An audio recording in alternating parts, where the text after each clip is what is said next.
Dr. Jess Vargas completed PhD from IVRI with main areas of research being antimicrobial resistance, molecular epidemiology of zoonotic diseases, and One Health.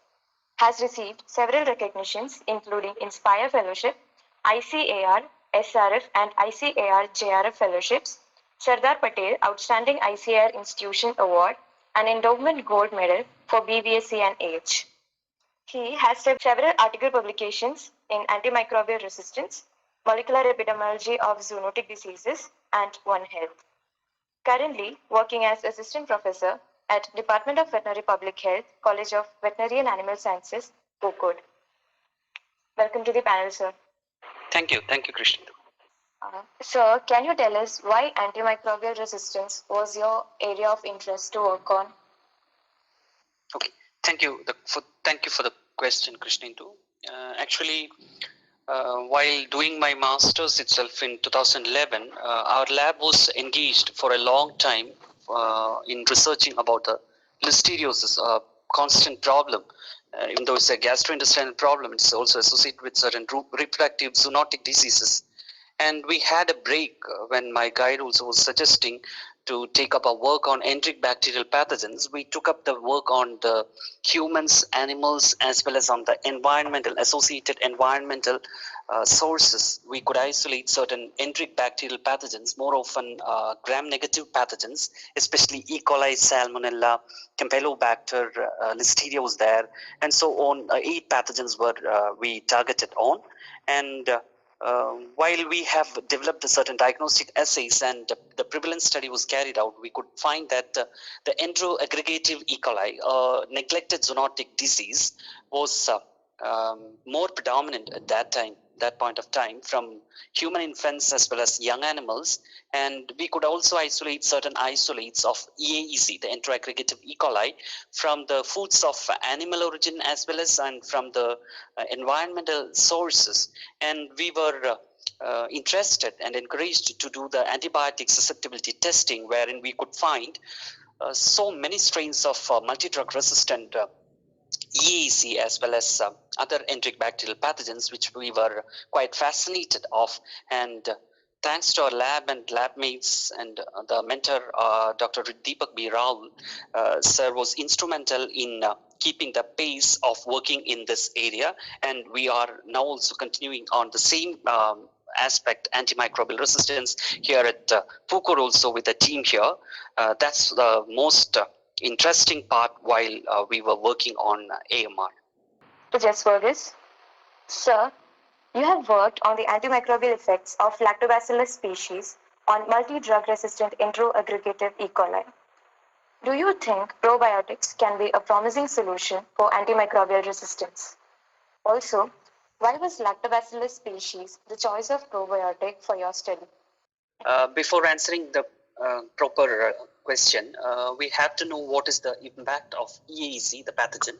This pathogen, as I've already told, that is a neglected zoonotic pathogen and is causing persistent diarrhea and more often chronic in nature and associated with the biofilm formation in human infants as well as young animals, and it prolongs more than 14 days. Even though it's self-limiting infection, the associated chronicity of the infection could lead to could progress towards the dehydration and the hypovolemic shock and subsequent death of individuals.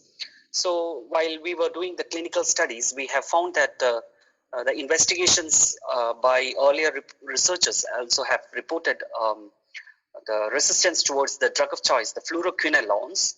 And later on, when we were also interested to find the antibiotic susceptibility studies also, we also found they were more often multi-drug resistant in nature. And so we could not resort to antibiotics alone, and moreover, switching over to next generation of antibiotics and different classes of antibiotics, it could again aggravate the condition. And hence, we have resorted towards the working with alternative approaches, mainly the probiotics. And probiotics at those times and now also are regarded as generally regarded as safe compounds by FDA. And they were also having a progressive or promising immune modulation effect and biologicals.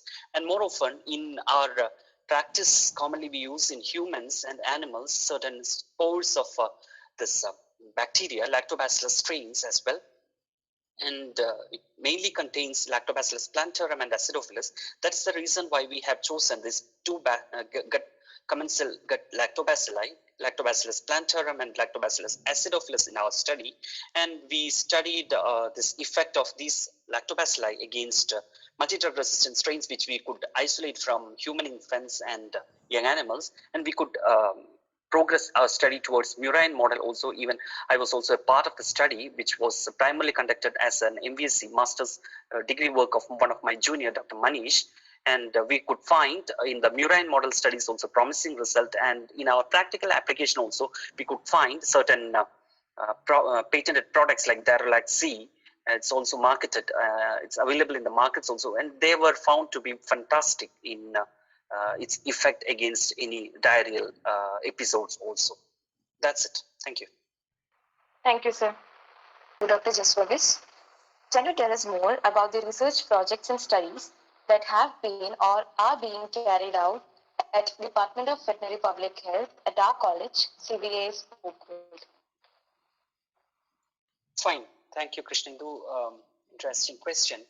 And we have been working on this issue of antimicrobial resistance as well as a Department of Veterinary Public Health, which is analogous to community medicine of human medical sector.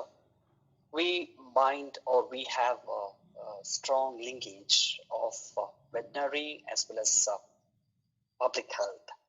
That is the major motto of veterinary public health, which has got a One Health approach in its action, and it is presumed to have its action. So as part of this veterinary public health department, we do have certain surveillance projects on the epidemiological studies of the pathogens, the mainly enteric bacterial pathogens of this part of the state, being a tribal hamlet of Kerala, the Godson country. We hail from Wayanad. Our institution hails from Wayanad, and we do promote the research, and through the research we are committed towards the tribal people as well as the local or regional people of northern districts of Kerala, wherein we serve as to develop as a center of excellence in veterinary public health and zoonotic diseases in this state. And to suffice, we have advocacy or capacity building plans like the trainings offered to the food safety officers, the hotel managers through FSSAI, the water quality testing facilities are there. Previously, we had an NABL accredited laboratory for water quality testing attached to our department. Then we do have the continuing veterinary education programs as a part of the university. Then again, the diagnostics, the development of diagnostics or the application of diagnostics as a part of the master's and doctoral research programs are being taken up at the level of our department, both at CVA Spookwood, our college, as well as at Manuti Veterinary College, which have a legacy of more than 60 years.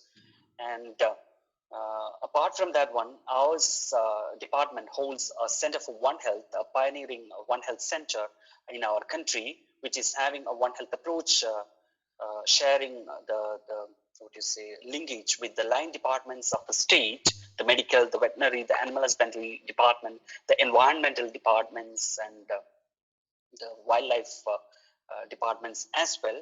And we do have certain state plan funded, the government of Kerala funded projects on all these areas for the capacity building. We do have a YouTube channel for public health awareness named as Dr. Cohort for gaining more public health attention issues. And we do have certain research projects recently funded by ICAR also on the nanoparticle based conjugation approaches for the phytochemicals. And now we are coming up with certain interesting studies as well in the years to come. So these are the major linkages of our department towards this area and One Health aspect. Thank you. Thank you very much, sir.